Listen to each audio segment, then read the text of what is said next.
When you live life the easy way, life is hard. When you live life the hard way, life is easy. Whenever you choose the easy way, when you stay on the couch, when you eat the junk food, when you choose the dopamine fix, whatever it might be, there's an inherent suffering that comes with that, and there's a drag, and there's a struggle, and there's negative emotion, there's all this stuff, and weakness follows that, frankly. But when we get up and we do the hard thing, when we hit our fitness regimen, when we hit the ice bath, when we practice our core four and keep our recovery framework in place, everything else is easier. Everything else follows that. Brothers, welcome to today's episode of the Recovered Dad podcast. We are your hosts. My name is Matthew Sinkovitz. This is my esteemed colleague, partner in crime, partner in recovery, Yaden Smith. Yaden, welcome, brother. Great to have you here today. Matt, always good to be here. Yeah. Always good to be here, brother. Talking about all the stuff, all the fun stuff. Everyone's favorite subject, as we say. And I got to say, as I look out my window here today, I'm seeing a gray, cloudy winter day in Pennsylvania. How's the weather in South Carolina? I got to ask you. It's actually kind of drizzly today, but not cold. Okay, it's like we hit 70 degrees today. I don't feel so bad. Cool. Well, welcome, brothers. We got I would say a relevant conversation about what, Yaden? Today, I want to touch on kind of the parallels between recovery and fitness and strength and muscle. Okay. Right? It's like being a dad, being a recovered dad, there's a lot of facets to this journey. And what does it mean physically to show up in life? What does it mean to show up physically as a father? Right? So that's where we're going today, bro. Yeah. Don't tempt me with a good time. Oh man. Well, let's dig on in, brother. As you mentioned that, I got to we were kind of chatting a little bit before we got started here today, talking a little bit off air, if you will, on the parallels between recovery and physical fitness, strength training, if you will. So you want to kick us off on that conversation, brother? I do. Okay. And I'll share some numbers, right? Okay. Let me share some numbers. Okay. So let me open up my tracker. Nope, that's not the right tracker. All right. Okay. I'm opening up my habit tracking app. Okay. Stay tuned. All right. So over the past several years since I've started this recovery journey, right? One of the habits that I track is my sobriety, right? Am I stayed away from, have I acted out, fallen off the wagon, so to speak, relapsed, reset my tracker. And over the past 3+ years, there have been some resets. I've had to reset my tracker. But over those 3 years, I'm still at 99.7% uptime. Not too shabby. Right? I call it 99.7% uptime, right? It's like if you go online and you're looking at some host your website here, 99.9% uptime. Nobody will ever promise you 100% uptime. Right. When it comes to computers or electronics, because all it takes is one day where the internet's out and you're like, hey, you said 100%. It's not 100%. So I'm real proud of 99.7% uptime over the past 3 years. And I also want to share with you another number, right? So now I'm opening up my Garmin app. I've been wearing a Garmin watch, I don't know how many years. Ever since I started running, like almost 9 years ago, I've been wearing a Garmin watch. And I can't remember if we talked about this kind of at the end of last year, but I'm real proud of this because in 2025, last year, I got over 5 million steps. Wow. Over the course of the year. And so far this year, In January, I got 610,000. February, 133,000 so far. My goal is 6 million steps. And one of my commitments that I made this week, one of my targets is I want to get 10,000 steps every day. I haven't been able to run in the past couple of weeks because I had a muscle in my back that got pulled or something. Just got that sorted out. So I'm going to be back running soon. But this week I was like, I want to get 10,000 steps minimum. And according to my tracker, right, I have 55 days in a row so far of 10,000 steps. And guess what happened last night? What's that? I look at my tracker. I'm like, hey, I only need 300 steps left to get to 10,000. And then I went upstairs. Oh, man. And my brain went into autopilot for bedtime, bath, shower time, get in bed routine. And this morning when I'm on my walk with my dogs, I'm like, oh, crap. Did I get my 10,000 steps last night? No, I did not. Oh. No, I did not. And on the one hand, I could beat myself up. But on the other hand, in the past week, my average daily step count is 13,316. Nice. Right? And I think about how getting the reps in physically, really no different than getting the reps in emotionally, mentally, spiritually in my recovery journey. Yes. I have daily reps that I get in. There may be a day where I miss something. I might miss one of my core four. There may be a day where I fall off the rails and I act out and my sobriety streak breaks. I just lost my streak with my steps and now I have a choice, right? Kind of the all or nothing trap that guys fall into all the time. It's like, well, screw it. I'm not going to have perfect 10,000 steps a day for this year, so I'm just going to sit on my butt. Or it's like, well, tomorrow I'm going to get back after it and get after it the next day and the next day. Just like with our recovery, I haven't lost my sobriety when I reset my track. I haven't lost my recovery when I reset my sobriety track. I haven't lost all of my steps when I lose my streak days in a row. I'm still on target to hit 6 million steps this year, even though I missed yesterday at 10,000. I'm still on target to have a sober life, to have a recovered dad life, even if I get punched, even if I reset my tracks, circumstances push me to the point where I relapse and reset and act out. So it's this mentality of one rep at a time. How do you build 100 days in a row of sobriety? One day at a time. How do you build 10,000 steps in a day? Just one step at a time.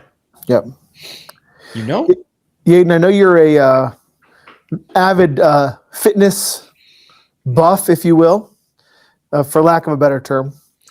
Fitness enthusiast, avid fitness enthusiast. And I got to figure, we talk a lot about how just because I lose my sobriety doesn't mean I've lost my recovery, so to speak.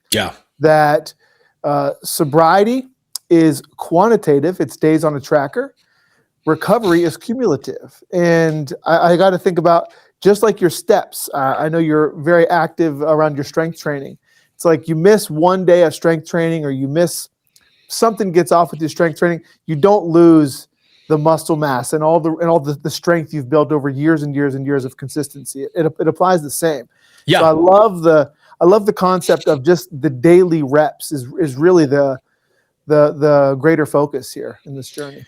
I love how you put that, Matt, where the focus is not on, it's not the all or nothing trap. I'm not striving for perfection. When it comes to strength training and running, really, I only have one hard rule. When I'm at the gym, when I'm lifting weights, my single rule is live to lift another day. That's it. That's it. Do like whatever I can do to avoid injury. Because at my age, I'm 45. If something happens to me and I push too hard or I'm not paying attention and I lose focus, I lose my technique, I can injure myself. And at my age now, it's like I'm out for 6 weeks. I can't I can't lift like normal for 6 weeks. Yep. So I'd lose that progress that I would have gotten. Yep. Plus I lose, however, with muscle, you either growing or shrinking. Yep. Right? There's not a whole lot of just maintaining Right. when it comes to muscle strength. Uh-huh. Generally, we're either growing little by little or your muscles are just getting weaker and weaker. Yep. So an injury compounds losing progress. Yep. And my goal is, like, if I'm not feeling 100%, I don't lift 100%. Yep. It's like always leave some in the tank so I can show up again the next day. Love that. And with this physical capacity, I see building this physical capacity really no different than building my emotional capacity. I know we've talked on episodes in the past how being able to sit with the uncomfortable emotions is a critical skill for dads. Yeah. Well, that comes from, like building up the emotional strength, the mental strength to do that heavy lifting. Yep. Physically, there are parallels all over the place. Oh man. Yeah. Building the physical strength in the gym, on the treadmill, on the pavement, the endurance if you're running long distances, the aerobic capacity if you're sprinting, just the raw force that you can generate with strength. All of those, you need those as a dad. Yeah. I remember walking around with my kids when they were little. And what are you doing with little kids? You're carrying them. Mm-hmm. What do your kids want to do in the afternoon when you get home from work? Dad, can you come outside, play catch? Let's play a game.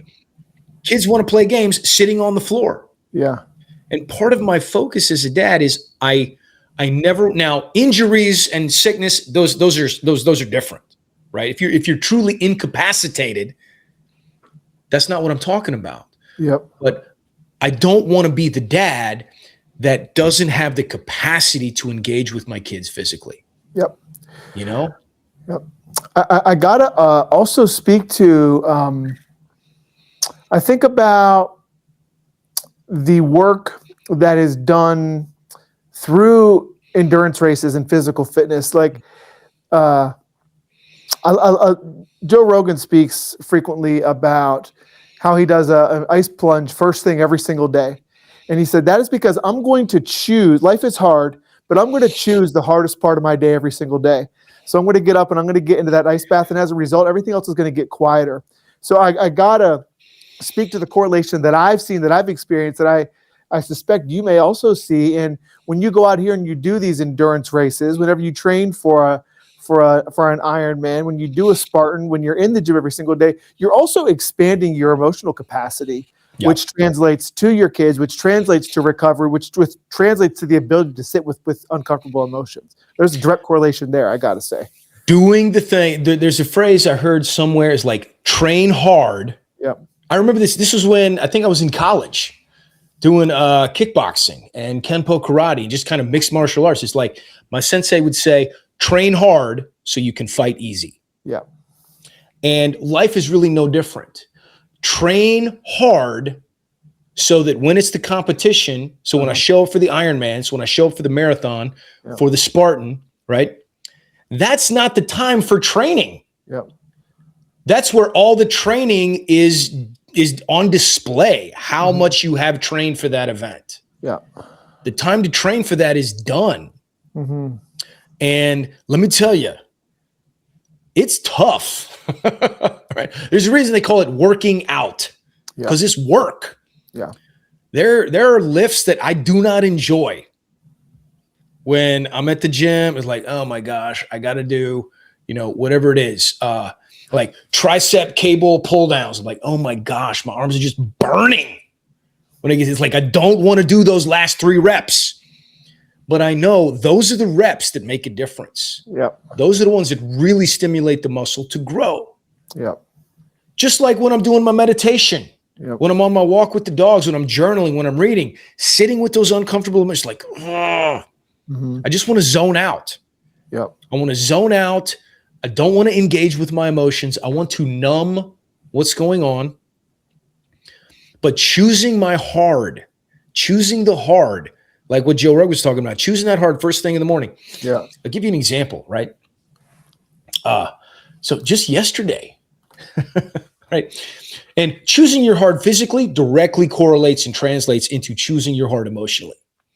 Because if you can, I don't want to say dictate or control, but if you are the one who chooses, you know what, I'm going to get up and I'm going to go to the gym, even though part of me doesn't want to, and I don't look forward to it. I'm going to go anyway because I know it's good for me. Right? It's like I'm going to eat the protein bar instead of the Snickers because I know that's better for me long term. I want to live in health and peace and be able to function when I'm 80. Yep. Instead of the beer, I'm going to choose the sparkling water. Whatever those decisions are, those are hard. Yeah. It is hard to make those decisions. Mm-hmm. Super Bowl Sunday was just a couple days ago. Yep. And let me tell you, I didn't make some hard, there were some hard choices. I just, you know what? I'm just going to drink some beer and eat some nachos. Yep. But most of the time, I'm choosing my hard now with what I eat and how I train so that later life is easier. Yep. So here's an example. Just happened yesterday. Yesterday, I'm in the kitchen and, oh man, I can't even remember it now, but my daughter came in, said something, and suddenly I felt like I was under attack. I felt like I'd been backed. Oh, I remember what it was. It was bedtime, bath time routine. My daughter, who's 10, she takes 2 hours from start to finish. Once she starts her bedtime routine, I don't care what time it is. It is 2 hours until she's ready to be tucked in. So at 7:30, it's like, hey, time to go start your shower. Earlier in the day, we'd been playing this game and like, what motivates you to do things you don't want to do? And she said her words when somebody sets a timer for me, and we already knew this. So she was, being like, I don't really want to go. I just want to stay down here. I said, hey, Google, set a timer for, no, Google, don't ignore me right now. Cancel. Sorry. All my Google stuff is activating. I told Google to set a 30-minute timer. And she started moving like, okay, I'm going to move. And then my wife jumped in and said, hey, this is strange. Normally, you don't start moving until you know what the consequence is. Mm. And suddenly my daughter like, oh, yeah, what is the consequence? And I felt like I'd been backed into a corner. Mm. I'm like, oh my gosh, everything was on track. She was on her way going upstairs. And suddenly my emotions like just hit me. And honestly, this time I failed a little bit. I snapped. I barked. Like, fine. If you don't get there by the time the timer goes out, I'm not helping you in the morning for school. You're on your own. Now, she didn't actually hear me. But my point is not that I failed in that moment, but I did. And then I'm all upset, stewing in my own juices, felt like I'd been cornered, defending myself. And now I have a new choice to make. Do I go and repair and apologize? Or do I just say, I don't care. Yep. I'm going to let them come and say, I'm sorry that I hurt your feelings or whatever. Yep. How am I going to handle the next choice that I have to make? Yep. And man, it's hard. It is easier to tell myself, hey, tomorrow I'm getting up at 5 a.m. and go for a run. In some ways, that is easy compared to me telling myself, I'm going to go upstairs and apologize to my 10-year-old for how I handled that situation. Mm. But the more I show up for myself with my physical training, choosing the hard, the more I can practice choosing the hard with the emotions. Yep. And not letting them control my actions. Because let's be real, man, right? If you're out there listening, Matt, have you seen Back to the Future 3? I've not. No, you've not? Well, Back to the Future 3, if you're out there and you've seen it, you might remember this scene. It is the best Back to the Future. They go back to the Old West. And there's this scene where Doc Brown is in the saloon and he's pontificating about the future in like 1885. He's like, in the future, there's no horses. People don't walk anywhere. There are automobiles. Like, nobody rides a car. Nobody rides in a horse. Nobody walks anywhere. And one of these old codgers playing poker is like, well, anybody walk or anybody run? He's like, yeah, people do run. but they run for fun. And this old codger's like, run for fun? What the hell kind of fun is that? Right? There are a lot of days where it is not fun to lift weights. It is not fun to go for a run. It is not fun to get on my bike, to train. But the more I choose that hard physically, it's just another rep in not letting how I feel dictate how I act. Amen. Amen to that. And that is the name of the game. Yes, sir. Yeah, I'm reminded of I think it's brilliant. And whenever I heard it, it was such a mind twist the first time I heard it. But as I have sat with it and incorporated it into my own life, I find it to be very useful idea. And that is when you live life the easy way, life is hard. Yes, yes. When you live life the hard way, life is easy.